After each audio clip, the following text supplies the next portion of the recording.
लगातार आज मैं स्वयं भी जा रहा हूँ वहाँ के लोगों की ज़रूरतों को समझने के लिए और उसके बाद अगले 1-2 दिन के अंदर प्रशासन से भी बात करेंगे और प्रशासन ही नहीं देश की संसद तक इस मुद्दे को ज़रूर ले जाएंगे। वैसे तो बुलडोजर चल जाता है छोटी छोटी घटनाओं पर, लेकिन जो लाखों नौजवानों के भविष्य जहाँ दांव पर लगा हो, करोड़ों परिवारों की उम्मीदें यहाँ टूट रही हों, वहाँ बाबा जी का बुलडोजर नहीं चल रहा है। क्यों नहीं चल रहा है? क्योंकि उनकी दम पे, उनके समर्थन से सरकार चला रहे हैं। ये लगातार आज़म साहब, उनके परिवार के ऊपर लगातार शोषण, अन्याय, अत्याचार होता रहा है और आज भी जारी है। आप सोचिए, उस परिवार में 3 सदस्यों को सजाए, तीनों अलग अलग जेलों में डाले गए। चाहे देश की संसद में आजमगढ़ की बुलंद आवाज़ की हो, मेरा कोशिश होगी कि आजमगढ़ के लोगों की हर उम्मीद को मैं पूरा कर सकूं। ये सत्ता पक्ष के लोगों को लाभ देने के लिए पर्चे रद्द किए जा रहे हैं।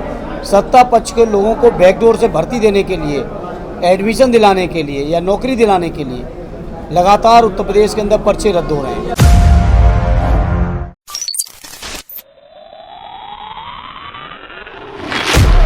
आजमगढ़ के सांसद धर्मेंद्र यादव जी का आज आजमगढ़ में आगमन हुआ है। जिस तरीके से यहाँ के सांसद रहे, भारतीय जनता पार्टी के सांसद रहे दिनेश लाल यादव उर्फ निरहुआ, लगातार लोगों के बीच जब चुनाव प्रचार में जाते रहे तो वो यही कहते रहे या ये चुनाव जीतेंगे या हार जाएंगे, लेकिन आजमगढ़ में नजर नहीं आएंगे। ऐसे में जब ये आजमगढ़ आए हैं तो आजमगढ़ के जो सदर के 5 विधानसभा क्षेत्र हैं सभी में दौरा करने का इन्होंने निर्णय भी लिया है और बातचीत करेंगे, जाने की कोशिश करेंगे कि जिस तरीके से उन पर आरोप भी लगते रहे आजमगढ़ ना आने को लेकर के, अब आजमगढ़ में आया है तो इन सब तमाम सवालों पर क्या जवाब है, आइए सुनते हैं। सबसे पहले आजमगढ़ के लोगों को मैं हृदय से आभार व्यक्त करता हूँ, धन्यवाद देता हूँ कि आजमगढ़ के लोगों ने जो हमारे राष्ट्रीय अध्यक्ष जी का फैसला मेरी उम्मीदवारी को लेकर रहा, उस फैसले को न केवल साकार किया बल्कि माननीय राष्ट्रीय अध्यक्ष जी का ऐतिहासिक सम्मान बढ़ाने का काम किया चुनाव जिताकर। तो मैं सभी आजमगढ़ वासियों को हृदय से आभार व्यक्त करता हूँ, धन्यवाद देता हूँ और यकीन और विश्वास और भरोसा दिलाता हूँ कि जो उम्मीद,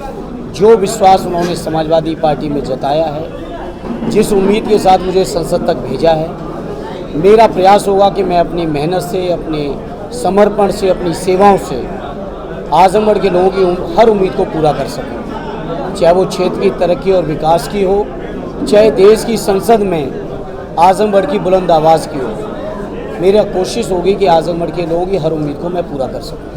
तो जिस तरह का जनमत उत्तर प्रदेश की जनता ने दिया है सदस्य को भी जिताकर, उसको लेकर के पीडीए के माध्यम से क्या तैयारी है समाजवादी पार्टी की 2027? बहुत शानदार तैयारी है और आदरणीय राष्ट्रीय अध्यक्ष जी लगातार इस बात को कहते रहे और आज उत्तर प्रदेश के जनमानस ने पीडीए का जो रास्ता था उस रास्ते पर अपनी मोहर लगाकर ये साबित कर दिया कि समाजवादियों का रास्ता सबसे बेहतर रास्ता रहा है।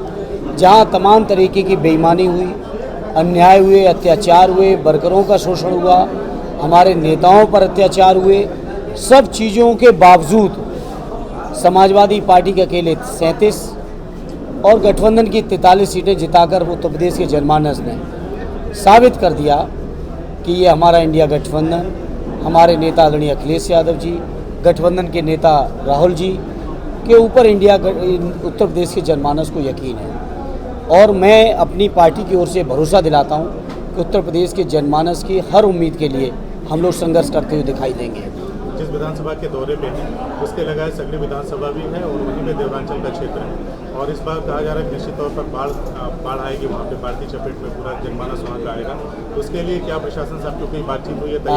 लगातार आज मैं स्वयं भी जा रहा हूँ वहाँ के लोगों की ज़रूरतों को समझने के लिए और उसके बाद अगले 1-2 दिन के अंदर प्रशासन से भी बात करेंगे और प्रशासन ही नहीं देश की संसद तक इस मुद्दे को ज़रूर ले जाएंगे और स्थायी समाधान का मेरा हरसंभव प्रयास होगा।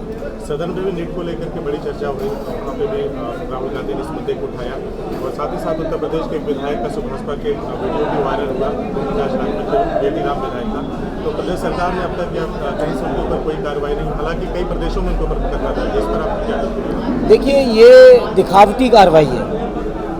वैसे तो बुलडोजर चल जाता है छोटी छोटी घटनाओं पर, लेकिन जो लाखों नौजवानों के भविष्य जहाँ दांव पर लगा हो, करोड़ों परिवारों की उम्मीदें यहाँ टूट रही हों, वहाँ बाबा जी का बुलडोजर नहीं चल रहा है। क्यों नहीं चल रहा है? क्योंकि उनकी दम पे, उनके समर्थन से सरकार चला रहे हैं और ये जो नीट से लेके तमाम परीक्षाओं के पर्चे रद्द हो रहे हैं, ये सत्ता पक्ष के लोगों को लाभ देने के लिए पर्चे रद्द किए जा रहे हैं। सत्ता पक्ष के लोगों को बैकडोर से भर्ती देने के लिए, एडमिशन दिलाने के लिए या नौकरी दिलाने के लिए लगातार उत्तर प्रदेश के अंदर पर्चे रद्द हो रहे हैं। कई पर्चे रद्द पहले भी हो चुके हैं, नीट का भी हुआ, नीट के बाद भी हो रहे हैं। तो इस सरकार का कोई नियंत्रण नहीं है और सुनियोजित तरीके से सरकार के संरक्षण में पर्चे लीक करने का लगातार अभियान चल रहा है। लेकिन उत्तर प्रदेश सहित देश का जनमानस और विशेषकर नौजवान इन चीज़ों को बर्दाश्त नहीं करेंगे और जवाब देंगे। आज राजस्थान के रिसोर्ट पर बुलडोजर चल रहा है, सरकार बुलडोजर चलवा रही है, तो इस पर क्या कहना है? देखिए, लगातार आजम साहब, उनके परिवार के ऊपर लगातार शोषण, अन्याय, अत्याचार होता रहा है और आज भी जारी है। आप सोचिए, उस परिवार में 3 सदस्यों को सजाए, तीनों अलग अलग जेलों में डाले गए। उनकी उम्र, उनके स्वास्थ्य का भी ख्याल बीजेपी के लोग या सत्ता पक्ष के लोग या जो प्रशासन की जिम्मेदारी वो पूरी नहीं रख रहे हैं। तो मैं समझता हूँ समाजवादी लोग इस पर लगातार मुखर रहे हैं और आने वाले समय में भी रहेंगे। एक छोटा सा प्रश्न हो रहा है, आपके संसदीय क्षेत्र में एक नाले पे पुल है, भरभरा के दोनों तरफ से घिरा हुआ है। आपने फोन के माध्यम से जानकारी लिया था, तो उसके लिए लेकर के आपने क्या? जो भी उसका स्थायी समाधान होगा करने का हम पूरा प्रयास करेंगे।